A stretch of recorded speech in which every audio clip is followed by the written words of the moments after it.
9 сынып оқушысымен сөз байласқан жігіт жайлы не белгілі? Өзін Ерболат деп таныстырған азаматтың шын аты кім? Оның бұрын сонды істі болып, түрмеге тоғытылғаны рас па? Арнайы бейнематериалға назар аударсақ. 16 жасар Айкүміске өзін Ерболат деп таныстырған жігіттің шын есімі Еділхан болып шықты. Анықтағанымыздай 1998 жылғы азамат Қарақалпақстанда туған. 2008 жылы отбасымен Қазақстанға қоныс аударып, Ақтөбе облысы Тоқмансай ауылына тұрақтапты. Ақтөбе қаласындағы әскери оқу орнын бітірген көрінеді. Үйленіп ажырасқан, 2 баласы бар. Бұрын ұрлық және тонау баптарымен істі болып шартты түрде босатылған.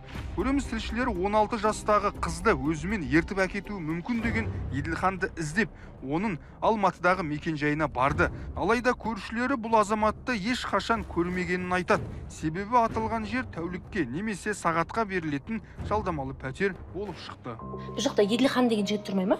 Жоқ. Ерболат деген? Жоқ. Потому что осы жерде тұрады деген еді. Сіздер қашан көшіп келдіңіздер? Жақында ғана, бізде только қыздар.